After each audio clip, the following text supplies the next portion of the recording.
political. This man not the off in mind.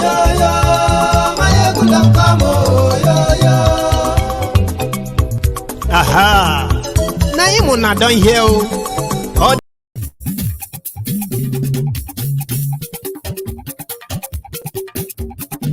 Mayegun la wa mo la mo dododo.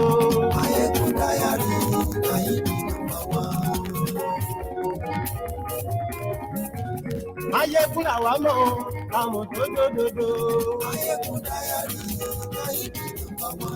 Mayegun ti dé o, ọ̀rẹ́ ará yìí. Mayegun dayaru, lórí Facebook, lórí YouTube. Mayegun dayaru, Okay, Boboleo, Ndewo, good morning. Sonuda Uku, Sonuda Iki, Sonuda Ku, and the rest. Good morning to you. Good afternoon to you. Good morning to you from wherever you are watching from. Call it a midday broadcast or call it early momo broadcast if you are watching from America. However, if you have a chance of joining me, indeed, this is Mayegun Live. Mayegun diary political. Godfatherism, kò sí lọ́rọ̀ Mayegun diary. Ẹ farabalẹ̀ sẹ́ o, kẹ́gbọ́rọ̀ lẹ́nu. Àní Mayegun làwa mọ̀ tó dòdòdò. Mayegun diary.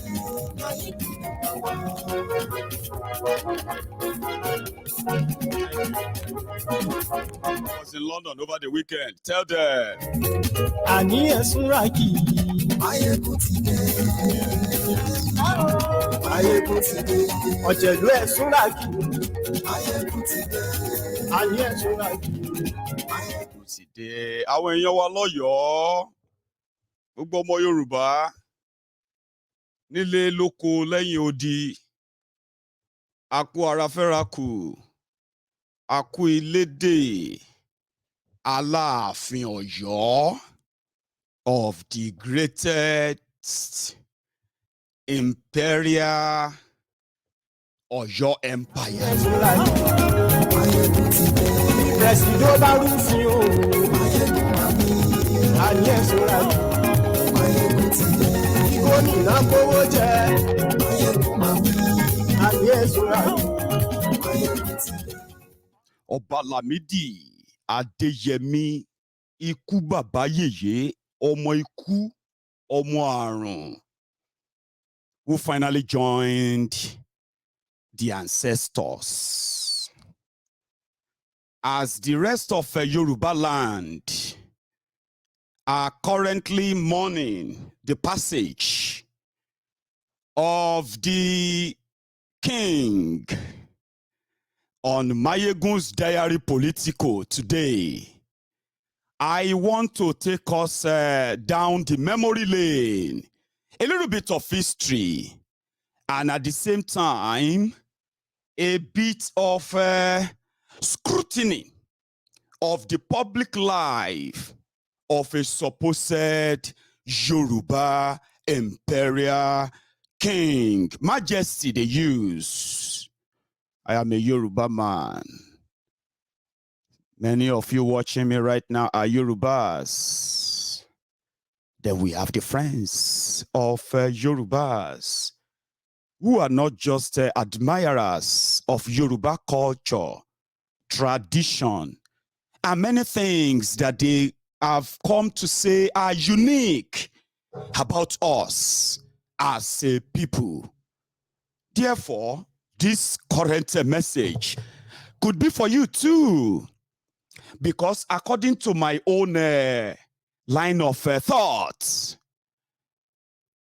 you are bound to repeat history if you fail to learn from it, which means you will repeat the mistake of history and then you probably will never recover from it.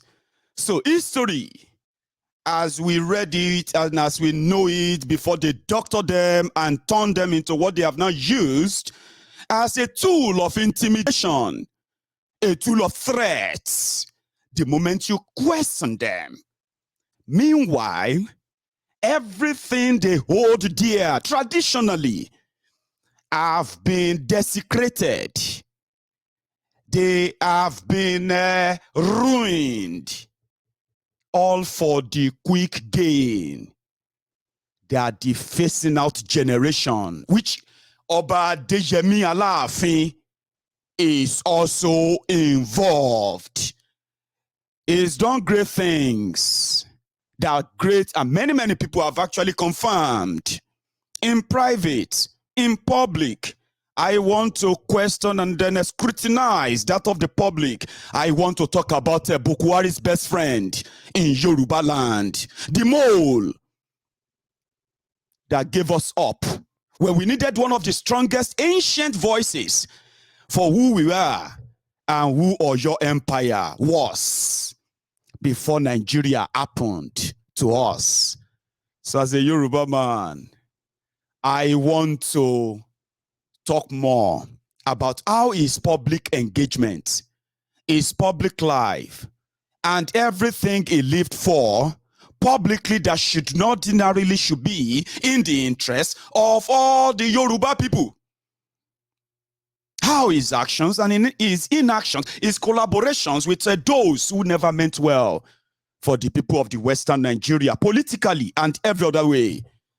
He stood by and watched for 51 years the former boxer who became a popular polygamous king, which was pretty much the only thing you can actually attribute to him. Something like that, right?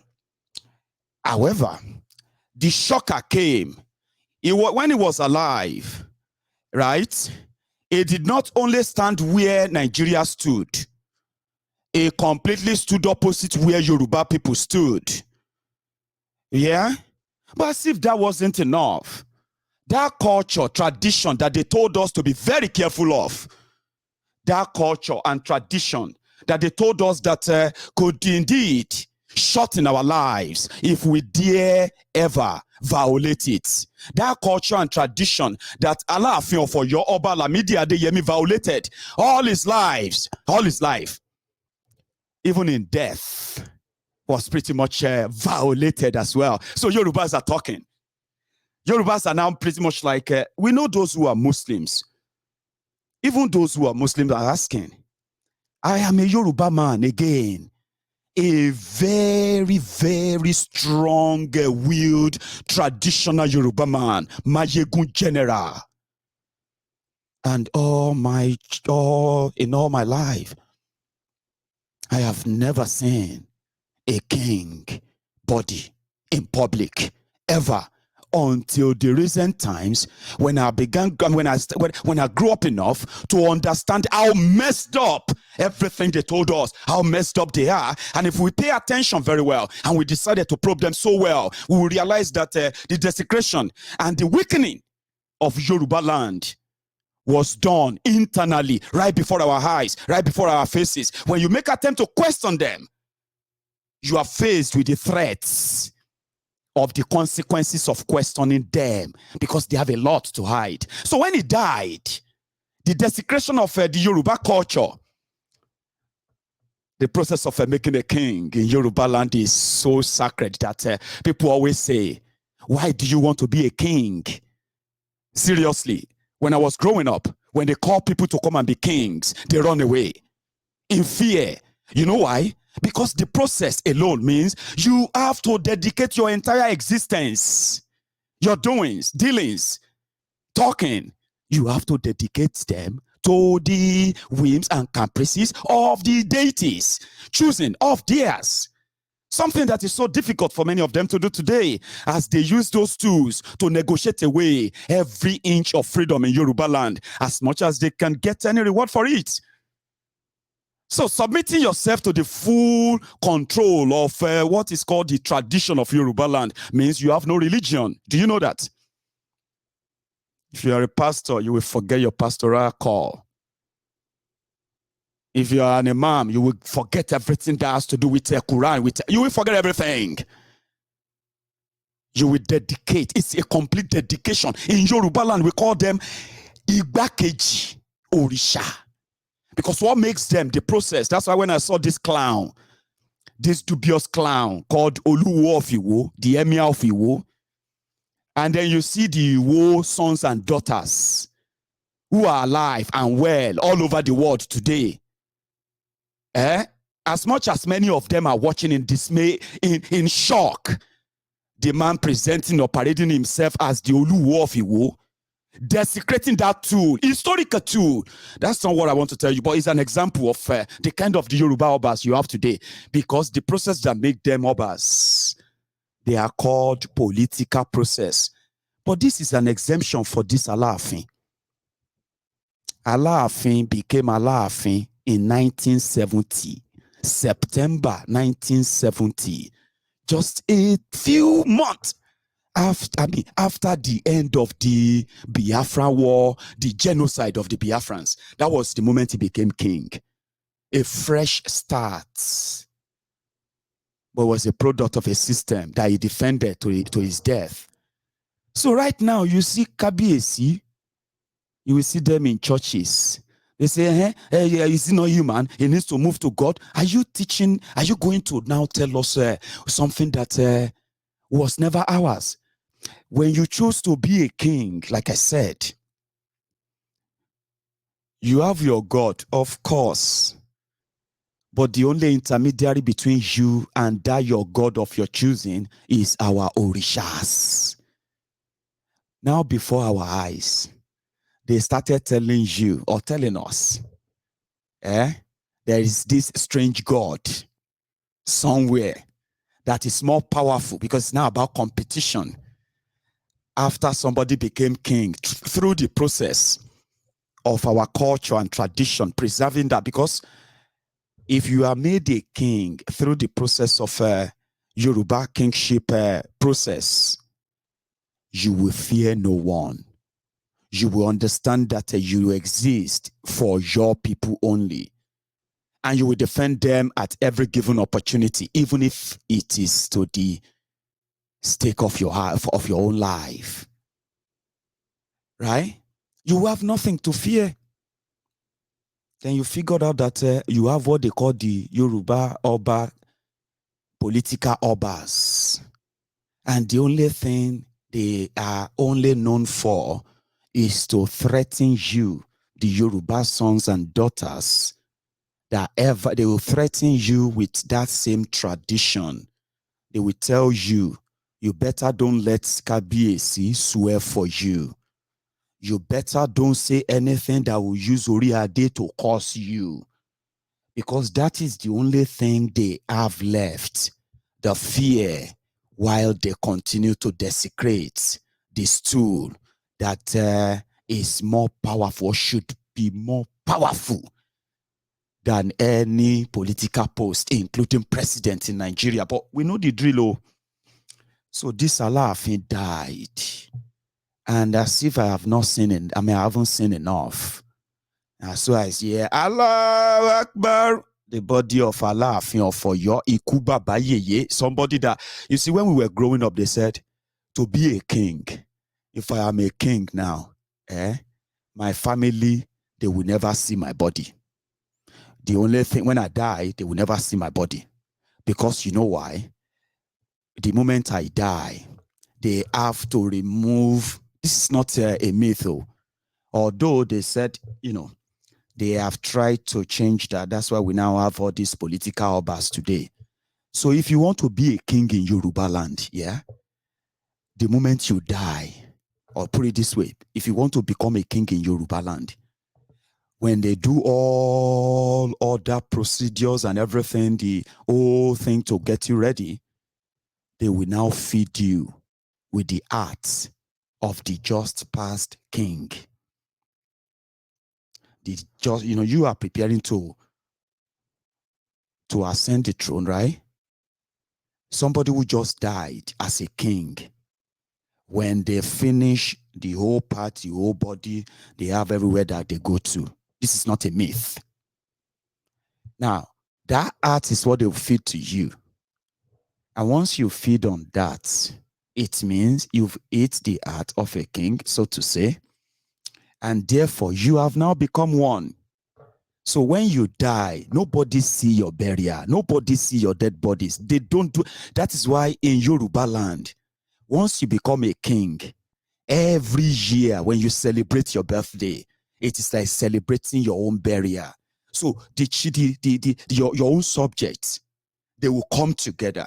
They will put together a big, massive party for you every year, because that could be your last. Because when you die, there is nothing called burial. We are doing burial, church service. We are.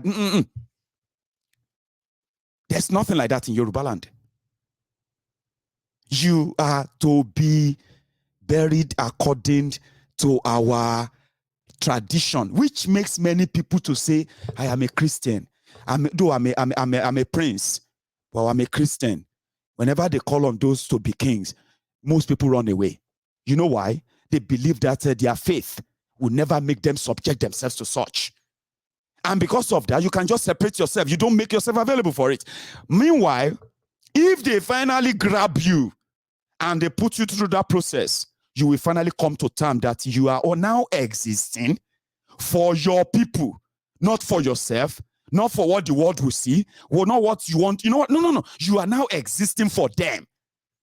If they are killed, you will be mourning.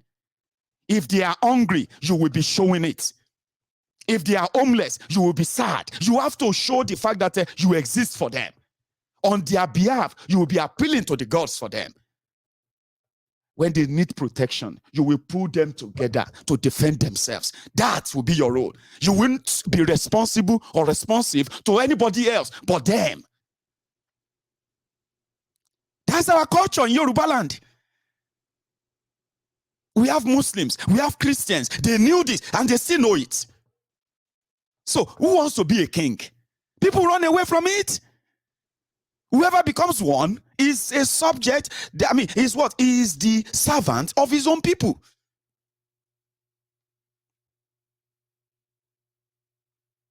But they don't do that anymore. Of course, they don't do that anymore. Many of you have attended burials of Obas, haven't you? Haven't they brought Obas in coffins into churches? Have you not seen where they have done a burial of Obas like they did of that of Alaafin? Alaafin's burial is the last. For many of you to know that the reason why Yorubas are currently wallowing in this whole confusion that Nigeria has put us today is because those who were supposed to hold our culture and tradition genuinely, those who are supposed to think Yoruba first, they were not properly groomed. They were not rightly chosen. Therefore, they owe us no responsibility other than what they want the world to see of them. And what they want the world to see of them is just for them and their families. But guess what? The millions of their subjects are helpless. They themselves, they are helpless to help. So what? They just milk it. Make a lot of money from it.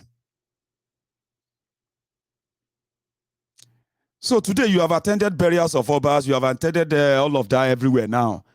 They say, what is this one? That's the invitation for the burial of Oba Teju Osho. Sonny Ade is coming there to play. Oshukwa is going to play here. Where are we? This is the burial of Olubadan. Okay. Is he a Muslim? He's a Muslim. Okay, they will pray, right before our eyes. But guess what? I'll tell you how that affects us now. Because that is the point. In the ancient history of the old Oyo Empire, a lot, and they are very important as well. A lot happened that shaped and then sort of reconfigured what became the Yoruba land of today. Okay? There's this significant role played by the past Alaafins from the 12th century to 18th century. There are so many expeditions There were so many wars. And then when I say expedition, both north and south, that this Alaafin conduct, they reshaped the society of Yoruba land that we have come to know today. That is why it is so significant to tell you and remind you something. How this Alaafin could have been the original, what do you call it? Original puller to bring Yorubas to their senses. For how long we have gone astray in the project Nigeria, and that except something is done to end the drift, there is no real hope, ladies and gentlemen. The connection, it all started from the 12th century, so to say, when the old Oyo Empire was invaded by the Fulani Nupes.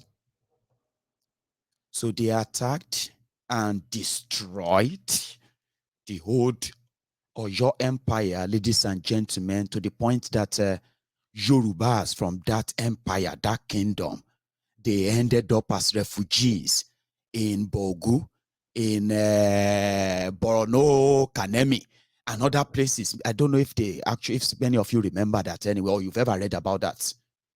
To the point that the old kingdom, the capital, the Oyo,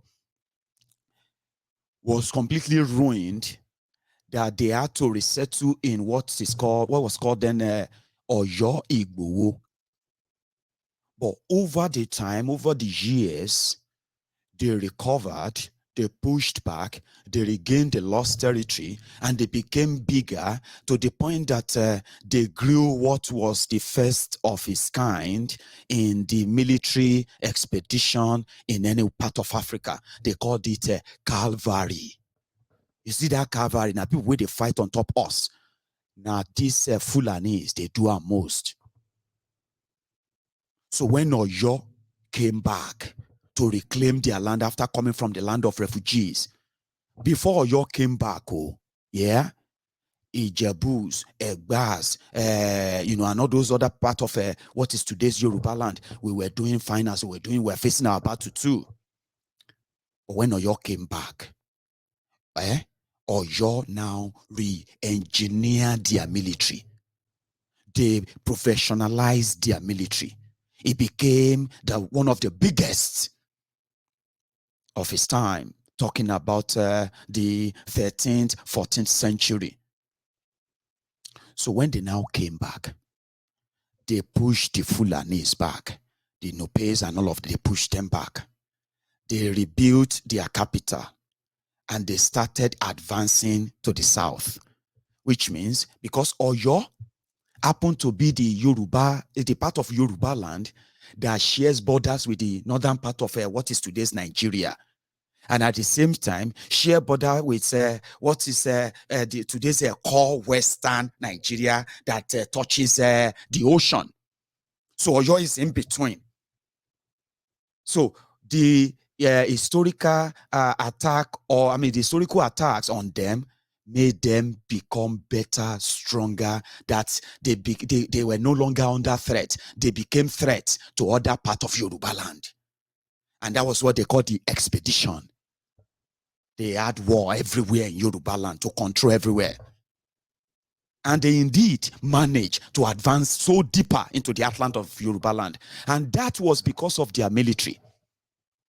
So in that regard, the Alaafin Oyo of them was able to appoint the general for his army.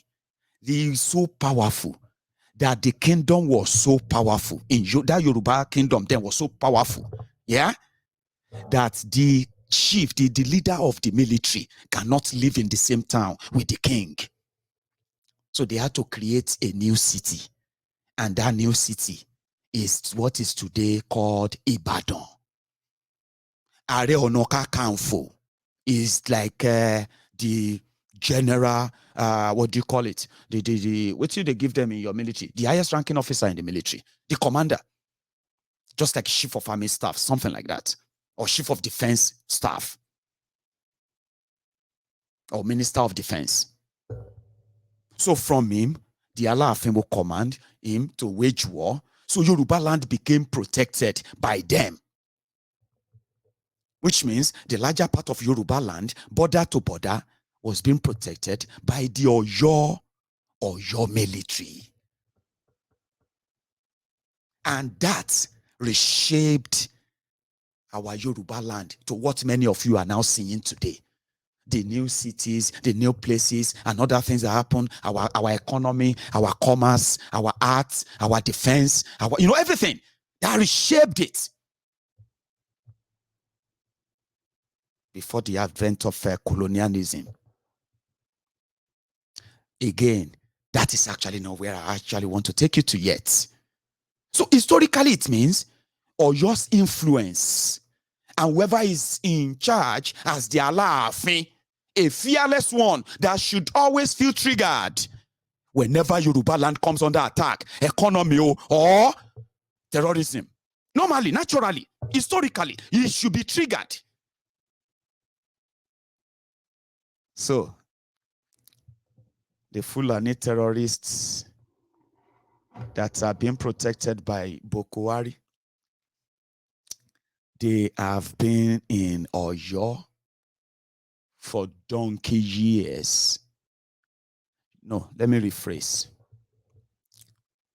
After few centuries, Adeyemi Alaafin, Oba Lamidi Adeyemi Alaafin, became Alaafin of Oyo 51 to 52 years ago. 52 years ago, I would say. And in the space of 50 years, the gains of his own forefathers who fought invaders that destroyed them and sent them to refugee camps, which could be classed as second-class slaves in another land, until they recoup and they came back and they gave their land and they regained their land and they remained in those lands until 1970, when Adeyemi Alaafin became Alaafin.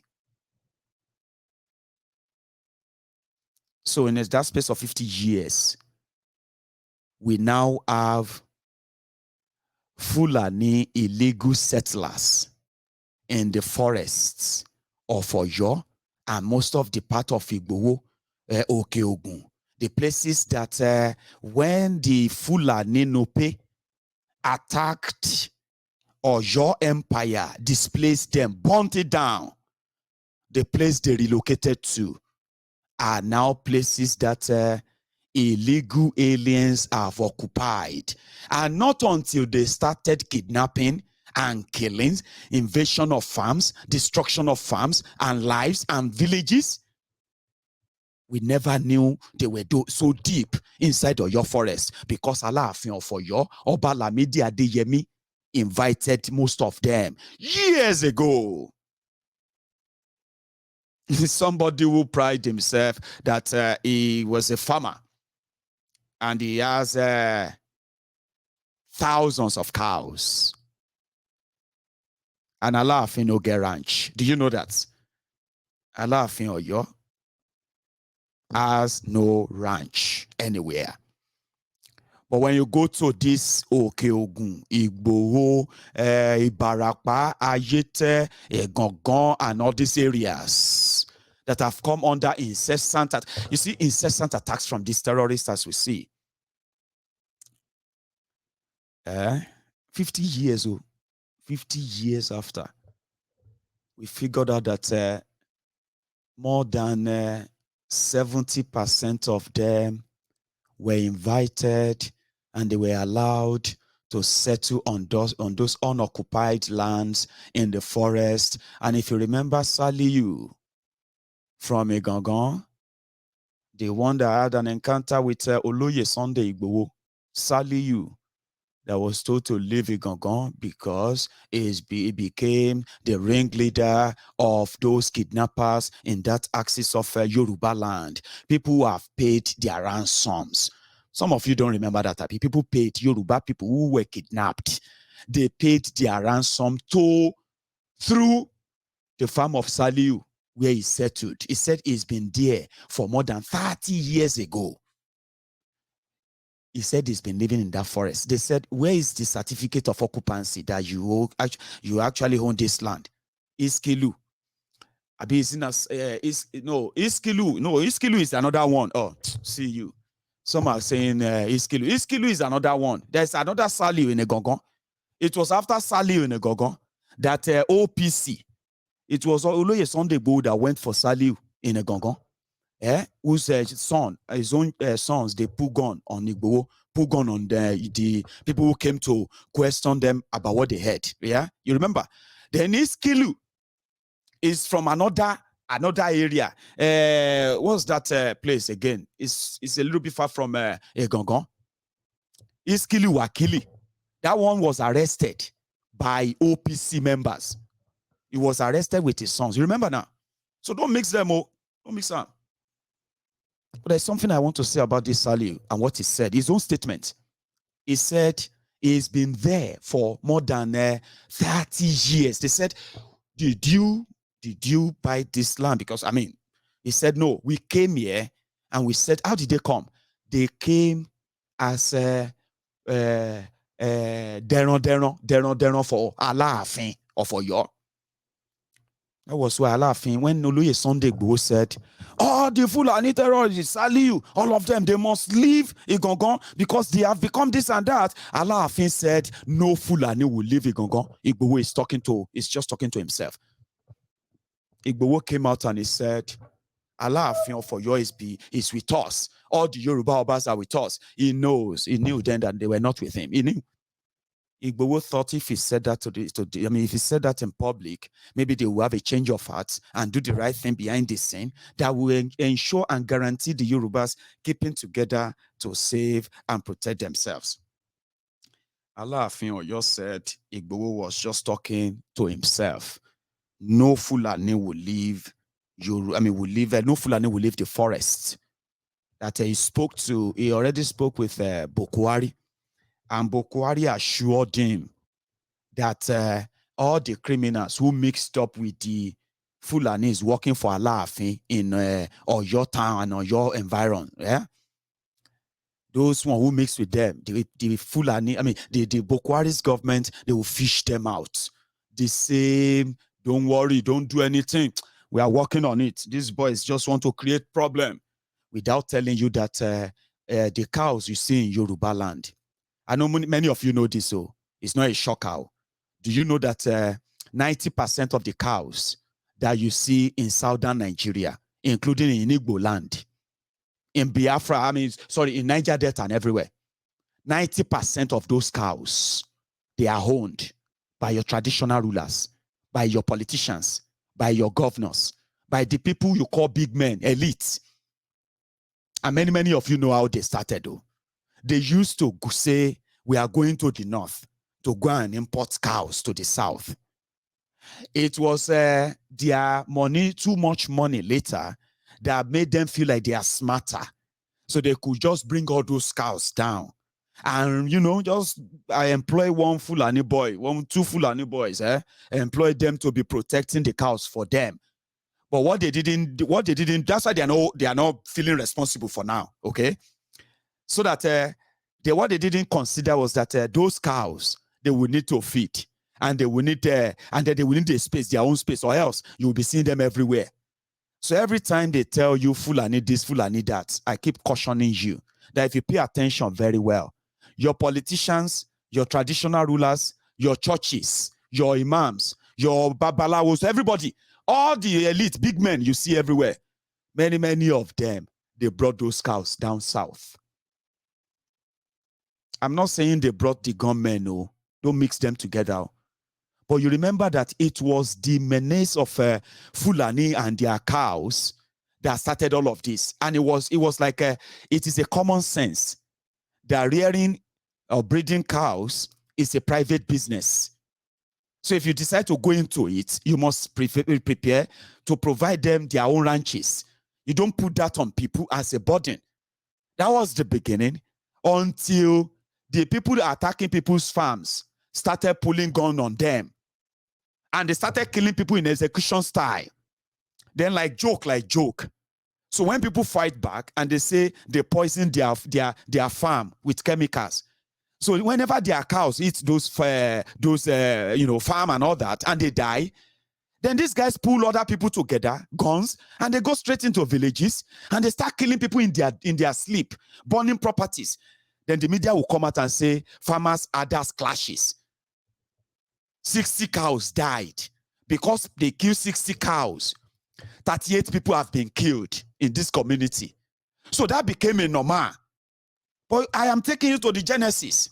The reason why we became vulnerable is because those who brought them in are majorly our own people. No be Bokuwari buy cows for these people. No be Bokuwari give them guns. Oh. You okay? No be Bokuwari directed them to come in and bring cows. Oh. No. It's just, the situation is just like the place where we want plant agbado, a corn. We clear a place, we want plant agbado. Suddenly, agbado just started coming out. So no be say your job don't have done. These thoughtless, gutless, and then heartless cowards, they are so greedy that they care more about the influence they can wield. The influence of, instead of me going to Niger Republic every year to buy cow for my party, for my this and that, why don't I just buy enough and bring them into Yoruba land? And then there is grass everywhere, farm everywhere, When those who wanted to match their cows from the Sahel, with their spears, arrows, and guns dripping of blood, are already dreaming of coming down. You can't make them easy. Then you can't live in denial. Can't pretend that you are not involved. And there are those promoting the idea when you mentioned that the Fulani terrorists who are killing and destroying people's livelihood, they cannot continue to stay there because they are committing crime and nobody's holding them responsible for it. People who want to fight back are not being allowed to fight back. Then they turn it into tribal hate. It's because you hate Fulani. It's because you hate the Hausa. Meanwhile, when you go to Ibadan, you will see Fulani there. You will see Hausas there. You see everybody from all walks of life. When you go to Lagos, when you go to Yoruba land, you see people doing their thing. Because the ones in the forest with their guns and cows, their facilitators are Southerners. The people who gave them guns are those who have been looking for a time that they can come in easily and do this. And that is where Alaafin of Oyo is also instrumental. So don't worry yourself. Before you get riled up, many of us have figured out that the only thing left for those who claim to be protecting the culture and tradition of Yoruba land and Yoruba people is actually the fear of what will happen to you if you ask questions. But guess what? Nothing will happen to you. These are a bunch of opportunists who have lived, made so much money based on our own emotional gullibility, mainly caused by miseducation. The miseducation that is, wrapped with fear. Nothing will happen to you. So I decided to use the story of Oyo, old Oyo Empire, how they lost everything, how they came back, how they redesigned what is today's Yoruba's, the Yoruba's society that all of you have currently developed different tastes for. Then Yoruba land came under attack. A serious one that I've seen our people killed, their properties destroyed. And we saw Alaafin Oyo, Bokuwari's best friend, supporting one Nigeria. Igboho rose, they did all they could to cut him down to the point that they wanted him dead. And I told people, I said, Igboho could have been protected if historically I mean, so let's put it this way. If people have been very much accustomed to the history that Yorubas will never sit back and get killed, it is not in us. There is always going to be, we've always had that, right? There's always going to be the bold, strong, and fearless Yoruba sons and daughters from all walks of life that will be ready to defend whatever is left of Yoruba land. And they will take every bit of it that is taken from us. There is always that. But what we've never had until now is the internal demoralizers. The people who brought the carnage, who are benefiting from it, and within, destroying every effort to push back, which Alaafin of Oyo, Obalamide Adeyemi, is involved. How? Oloye Sunday Igboho before him.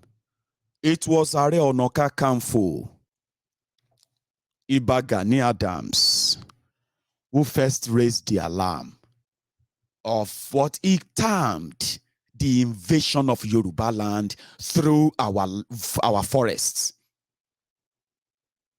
And it was very, very specific based on their own findings way back in 2018. I love the message. I want to talk about the message, not the messenger, okay? Please.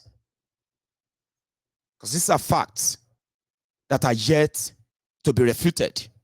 They are yet to be debunked. Are Ona Kakanfo by the by the Yoruba cultural settings. Are Ona Kakanfo is our Minister of Defense. It therefore is said 1,748 Fulani armed terrorist camps have been detected in Yoruba land. I didn't say that. He said it, and he is still alive. He said they are holding cells for what is still to befall the Yoruba land way back in 2018. It was very specific. Mind you, he didn't just say it. They started acting on it. And I'll tell you what they did. OPC under him, after locating these camps, they sought the support of the Yoruba governors. They didn't get any. Then they improvised and they started providing cluster-like security, which means once you know that there are OPC in this area, they can easily respond to any distress calls. I am aware of this because I have evidence of those actions back then. This is so unusual. Are Ona Kakanfo discovered illegal terrorist cells in the Yoruba forests, and he was very confident about it. Alaafin of Oyo, who was supposed to be his own commander-in-chief, probably have similar information. Kabiyesi, here we have an evidence. I am your Minister of Defense. Here is evidence, sir. We have this, and that. What can we do with your position? What should we do, sir? Our people are ready. Well, you know what I mean? I bet I'm just trying to practicalize what should have happened. If you have to go back to what I'm about to read to you now. Alaafin is meant to tell Are Ona Kakanfo to defend Yoruba land, and he will provide him all the logistics to do that. Clear the pathway, meet with the Oyomesis to get their approval so that they can provide resources for the protection of Yoruba land wherever there is any threats. That's how it should be. But in this case, Alaafin should have what? Meet with Oyomesis, meet with Oyo Governor Abi, and they say, let's provide security. Something is really, really not right. But I mean, rally the Yorubas together and say, this information is true, and we should not all sit back. But if he did that, he's going to be agreeing with Sunday Igboho that those terrorists should leave our forest. so that our people can travel peacefully. Our people can go to the markets peacefully. And I want you to know something, right? Yoruba land, or the relevance in Yoruba land, is not limited to Akure in Ondo. It's not limited to Lagos in South. I mean, in Eko. It's not limited to Abeokuta or Ijebu-Ode in Yoruba land. It's not limited to Ibadan or Abiosogbo or Ogbomoso. There are thousands of communities and villages, thousands, tens of thousands of them, cluster like as they are, who are the Yorubas. Whatever your worldview is, from your Lagos, from your Akure, from your Ibadan, from your Osogbo, from your Abeokuta or Ijebu-Ode, wherever you are, from your Ado Ekiti, there is more to that makes Yoruba land. You know that? These are the people who are the potential victims of these illegal cells, and they have been there for years now. So if they agree that something should be done, that means they will be agreeing with Sunday Igboho that those illegal aliens should leave our forests and give peace to these communities. Give peace to these communities. Let them live in peace. So that didn't happen. Rather, Alaafin Oyo defended Nigeria, expectedly anyway, and he condemned Igboho. He condemned all the Yorubas, asking that Yorubas should stand up and defend themselves. He even condemned those asking for the Yoruba nation. I mean, it is ridiculous. I am not saying that we should attack him alive or in death. I don't attack people that disagrees. But I'm talking about what could have been, that never was, or never is, or still never is. The missed opportunity that was lost on self-aggrandizement, grandiloquence, the grandiloquence and aggrandizement. Oh, you're asking me what's the meaning? Do I know? I don't know the meaning. The word just came to my head. Grandiloquence. But I know aggrandizement. Self-aggrandizement. Now, person where they try to massage his own ego. It doesn't matter if his action or inaction is going to affect the multitude. He just wants to massage his own ego. Ego, they say. And he is in that category. He demoralized those who could have, who could have stand up and defend Yoruba land, genuinely. And this is a fact. Please, it is a fact. However, that is very much on Oyo-like. Ọ̀yọ́ yìí ṣe báyìí, ẹ̀yin ará Ọ̀yọ́. Ẹ̀yin ará Ọ̀yọ́. Ọ̀yọ́ yìí ṣe báyìí. Ọ̀yọ́ jagunjagun tìrantìran. Jagunjagun ọmọ làwọn ará Ọ̀yọ́ tèmi kà nínú ìtàn. So let me give you a tip of what make Oyo fake.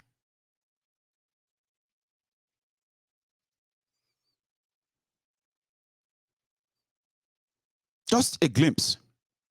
The early period. Sorry, don't think I'm that intelligent. I'm reading it somewhere now, okay? Some of you probably have read it elsewhere too. Well, I've got some points I actually want to pick from them. You should pay attention word for word. Trust me. This is so important. Between 12th century and 14th century, Oronyo, the first Oba of Oyo, was succeeded by Oba Ajaka, Alaafin of Oyo. Ajaka was deposed because he lacked Yoruba military virtue and allowed his sub-chiefs too much independence. Leadership was then conferred upon Ajaka's brother, Shango, who was later deified as the deity of thunder and lightning. Ajaka was restored after Shango's death. Ajaka returned to the throne thoroughly more warlike and oppressive. His successor, Kori, managed to conquer the rest of what later historians will refer to as metropolitan Oyo.